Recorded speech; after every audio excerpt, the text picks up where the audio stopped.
Alright everybody, so the video I did last week on the blacksmithing forums did not receive a lot of love, so I've decided that I am going to start my knife submission yet again. So I'm going to go for a clip point, which means my first object is to forge this down to a point and then knock it off to one side. So out of something like 700 views on my other knife profile, out of 700 views I only got about 4 or 5 likes, which tells me people do not like that profile, which tells me that if I enter that knife profile into the knife making competition, I'm not going to do well. So I was going for something a bit different. I was going for like a big beefy sort of fighting knife, but people didn't like it, so that's what I'm assuming anyway. So I'm going to go for something slightly different. It's not quite hot enough. I want it too hot.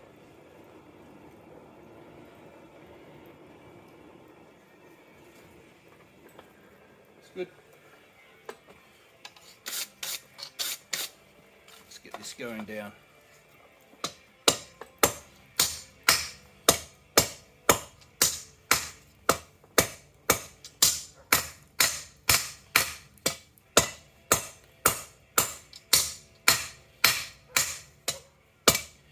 Okay, it's too cold, flatten that out, back in the fire.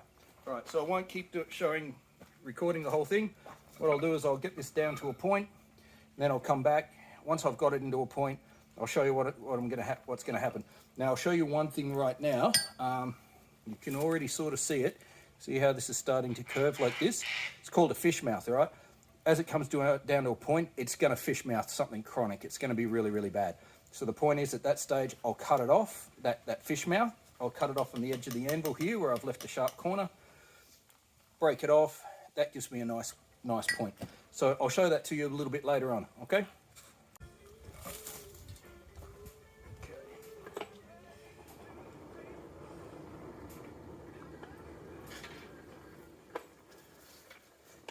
Almost at the point of taking that tip off. Fireflies are getting me right now.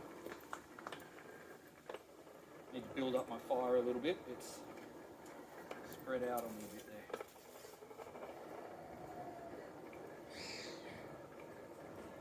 there. Yeah. My daughter's angry about something.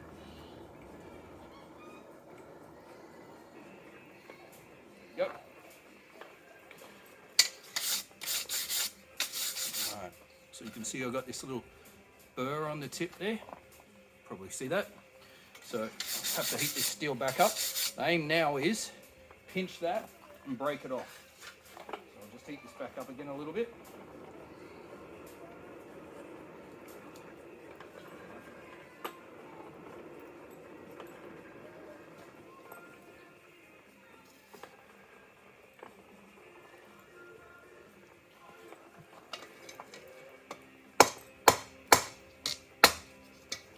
So here, come over to that sharp edge I told you about before. Really pinch that down. A pair of pliers. And just work it off. You might need one more heat by the feels of that. Yeah, just one more heat. Won't take much.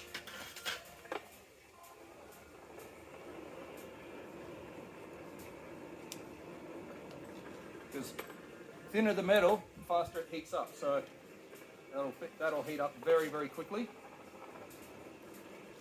I need to rebuild my fire right now. Hang on a second. Sorry about turning my back to you. Build that up.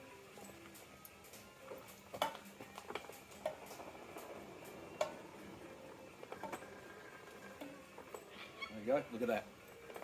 Okay. What do I do with those pliers? Go, and just work that off. It's coming. There it is. Got that little piece of metal there. Now look at that tip. See how nice and sharp that is? Hang on a sec, I'll try and get it at an angle for you. Righto. There. And that's my tip. Needs a little bit of tidy up with a bit of a hammering and so on like that to tidy that up.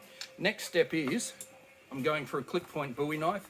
The total length of the allowable blade for the competition is about 25 centimeters, which is about there. I marked it the other day, it's gone now. Remember, it was about there. So I want about 10, probably about 8 centimeters of drop, which I'm very, very close to that, where it stops up here at the moment. From, try and show you here, from where my point starts here through to about where that ends, that's got to be getting close to 8. So I'm going to bring that down straight, right, rather than this curve, bring it down straight. Then when I hammer in my bevels, and you think about it, it stretches out the metal here, which raises that tip, and that gives you that really sweet curve in a clip point. So that's my next step. I'm going to head on to that, and I'll let you know when I'm there. Cheers. Okay, everybody, so I'm on to the next step. I've forged that taper down to a point on one side, like this, so it's flat, it comes down. Oh, you can't see my arm. Flat, comes down like this. I'll show that to you in a minute. The next step is, and I know you guys can't see this, but the maximum blade length for the knife making competition, for the category I'm going into, is 25 centimeters, 250 mil. And you can't see it, but I've already measured it out, and I've just used a bit of pencil and marked it. I can see it right there. Might just remark that now that I've just sort of half rubbed it off. Right there. Okay. So now what I'm going to do is I am going to define where my choil starts, which is where sort of like the blade curves by memory. Correct me if I'm wrong. And then behind that's where the tang's going to be, right? So I want to define that now. So what I'm going to do, the way I'm going to define that is I've heated up a section that is approximately where it should be. All right, I'm going to bring this over here. Hopefully I won't stick in front of the camera. Tip goes to there. There's my mark. Hammer's here. Actually, I might use a rounding hammer just behind me. That's already cooled down a little bit too much, but just enough that I can just, I don't think you guys will be able to see it, but there's a little boink, a little bump right there, and that's what I'm looking for. That tells me my blade length, right? So the next step is what I'm going to do is I'm going to start defining my tang over here. I'm going to do it on either side of on the far side of the anvil rather than the near side, and I'm going to start defining my tang. I'm going to bring it down. I'll be using blows that are, the hammer is essentially, the edge of the hammer is in line with the anvil because I want to step on both sides. If I wanted to step on one side, I'd use what's called half face blows, which the hammer is half on, half off. But because I want to step on both sides, I'm going to do it the other way. I'm going to use, you know, these sort of parallel blows. So bang there, bang there. The step on the top is not going to be that deep, but I need a little step because that's where my guard is going to sit. And you'll see that a little bit later. So anyway, that's enough yakking for me. You can see that tips in there nicely. One other thing actually, before I start the next step, some people may be interested in what fuels I'm using. I'm just literally using homemade charcoal. Made this myself literally last night. Look at that, beautiful. Just you know, charcoal made here. I've actually got some cooking right now while we're speaking. So if you're interested in seeing how I make that, so easy to make, it's crazy. I'll do another video on that. So just let me know if you want to see that as well. All right, anyway, I'll pause it now. Got some work to do. I'll pick it back up in the next step. Cheers. Alrighty, so we're on to that next step. I've already started to define that part that I was telling you about in the last part. That step down, I've already started to define that. I'm going to pull that out and show it to you and get a bit of an idea. So now, with high carbon steels inside a solid fuel forge, you've got to be really careful. You can sort of see that step starting to define there, I hope. I hope the light's okay. And you've got to be careful because what can happen is you can burn your steel, and you don't want to do that. Okay, and some people might say, burn steel, what are you talking about?